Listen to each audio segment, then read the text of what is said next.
एक कदम ईश्वर की ओर। उत्पत्ति प्रकरण 107वां सर्ग। वहां पर पूरे 60 वर्ष तक निवास करते हुए राजा का चांडालोचित कार्य से जीवन यापन वर्णन। राजा ने कहा, हे सभासदों, इस विषय में मैं बहुत क्या कहूँ। विविध उत्सवों से युक्त विवाह से मेरा चित्त वशीभूत था। तब से लेकर मैं वहां पर पूरा चांडाल बन गया। 7 रात के उत्सव के बाद क्रमशः 8 मास बीतने पर मेरी वह पत्नी रजस्वला हो गई। तदुपरांत उसने गर्भ धारण किया। उसने जैसे विपत्ति दुखदायिनी क्रिया को उत्पन्न करती है, वैसे ही एक दुखदायिनी कन्या को जन्म दिया। वह विपुल मूर्ख चिंता के समान बहुत जल्दी बढ़ने लगी। तदनंतर जैसे दुर्बुद्धि आशा रूपी पाशों की रचना करने वाले अनर्थ को उत्पन्न करती है, वैसे ही 3 वर्षों के बाद उसने आशा रूपी पाश के निर्माण करने वाले अशोभन नामक पुत्र को उत्पन्न किया। फिर उसने कन्या को जन्म दिया। तदनंतर फिर पुत्र को। इस प्रकार परिवार वाला मैं उस वन में बूढ़ा भील बन गया। जैसे ब्रह्म हत्या करने वाले पुरुष नरक में चिंता के साथ विविध यातनाओं को बिताता है, वैसे ही उसके साथ वहां पर मैंने बहुत वर्ष बिताए।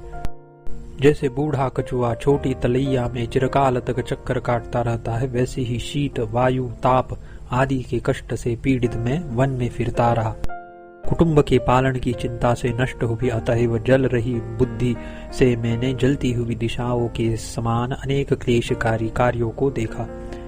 तीसी की छाल से बनी हुई अनेक वर्षों से काम में लाने के कारण जीर्ण शीर्ण वस्त्र के ऊपर पिंडी को, यानी करड़े, तिनके आदि से बनाई गई पिंडी, जिसे सर पर रखकर बोझ उठाया जाता है, धारण करने वाले मैंने वन में लकड़ियां ढोई, जो मूर्तिमान दुष्कर्म के समान था।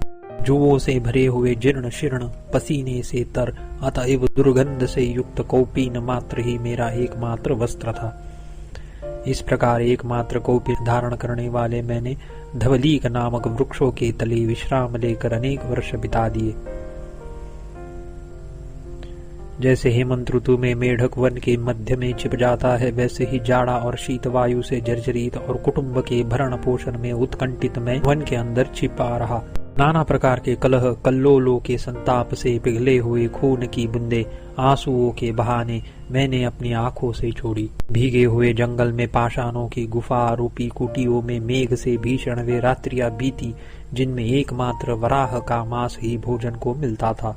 काले मेघों से निबिड़ता को प्राप्त हुए सब बीजों को अंकुरित करने वाले वर्षा काल के बंधुओं के दुर्भव से और सदा होने वाले कलहों से बीतने पर सब जगह शंका करने वाले, अतएव दुखी चित्त वाले मैंने तोतली वाणी बोलने वाले बालकों के साथ अनेकों वर्ष दूसरे चांडाल के घर में बिताए। चंडाली के कलह से दुखी हुए, अतएव क्रुद्ध चंडालों के अत्यंत तर्जन भर्त्सन से मेरा मुख ऐसा जीर्ण शीर्ण हो गया, जैसे कि राहु के दांतों से चंद्रमा जीर्ण शीर्ण हो जाता है। नारकी पुरुषों से लाई गई और नारकी पुरुषों के हाथ भेजी गई नरक की हथड़ियों की नाई बाघ की मांसपेशियां छोटे किए हुए ओट से मैंने चबाई।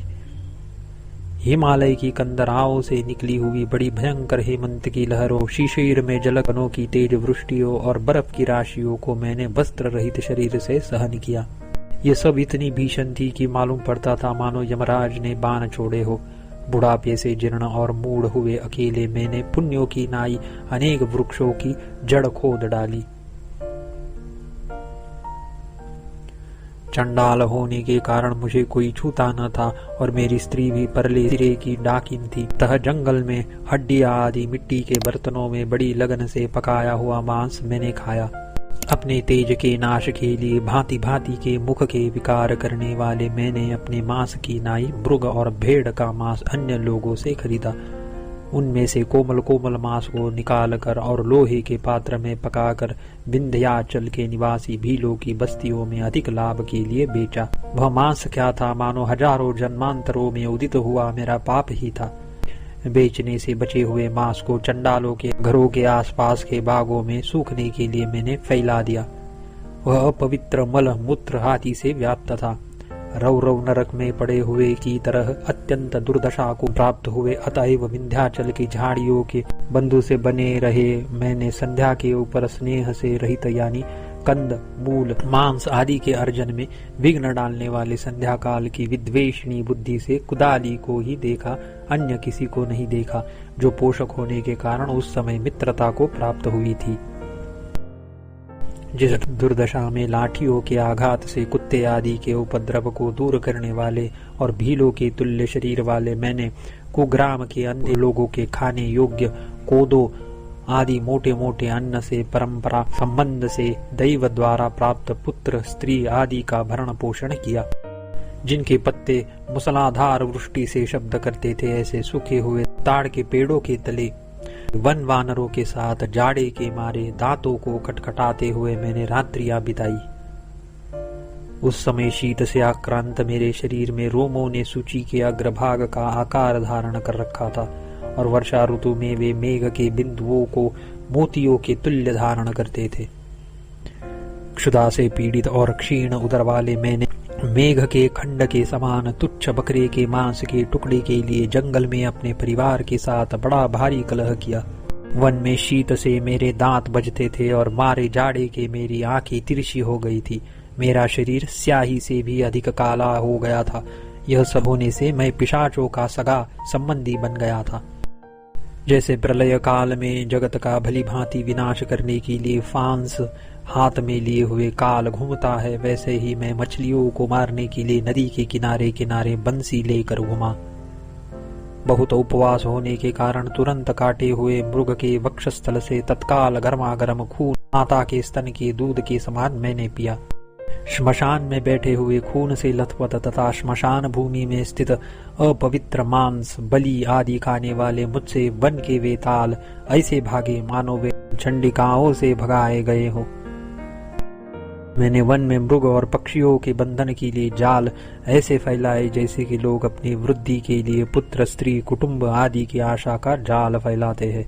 मैंने अपने माया रूपी जालों से लोगों को और रोरे के जालों से पक्षियों को क्लेश पहुंचाया और अपने पापमय जीवन से दिशाओं को दूषित किया। ऐसे पाप कर्म के रहते भी मैंने पापाचरण में ही मन लगाया और पाप कर्म में ही आशा ऐसी बढ़ाई जैसे वर्षा ऋतु में नदियां बढ़ती है। जैसे भालू के श्वास से सांप दूर भाग जाता है, वैसे ही सद्बुद्धि मुझसे दूर चली गई थी। जैसे सांप कीचुल का परित्याग कर देता है, वैसे ही मैंने दया का परित्याग कर दिया था। जैसे ग्रीष्म ऋतु के अंत में आकाश वेग से वृष्टि करने वाले एवं गर्जन तर्जन करने वाले काले मेघ का अंगीकार करता है, वैसे ही वेग से बाणों की वृष्टि करने वाली एवं गर्जन करने वाली क्रूरता का मैंने अंगीकार किया। जैसे लोगों से काटकर दूर फेंकी गई खूब फूली हुई खराब मंजरी को, जिसकी गंध अत्यंत उत्कट हो, गड्ढा स्वीकार लेता है, वैसे ही उत्पन्न दुस्सह अनेक आपत्तियां मैंने चिरकाल तक धारण की, जो बहुत विस्तार से युक्त और अनान्य जनों से त्यक्त थी।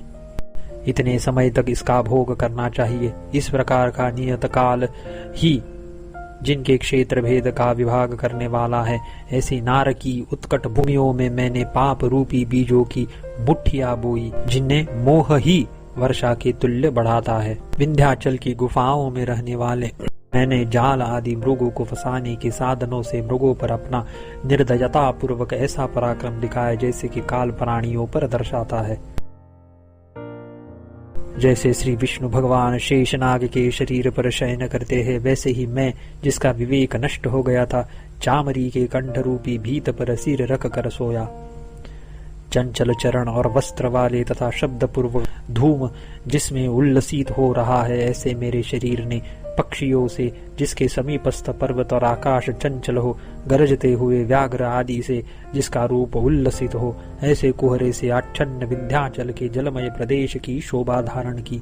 जैसे भगवान वराह ने पृथ्वी को, जिसमें असंख्य जीव चल रहे थे, सहा था यानी अपने ऊपर धारण किया था, वैसे ही काले शरीर वाले मैंने ग्रीष्म ऋतु में जुओं के झुंड से पूर्ण कंथा को बहुत दिनों तक अपने कंधे पर सहा यानी धारण किया।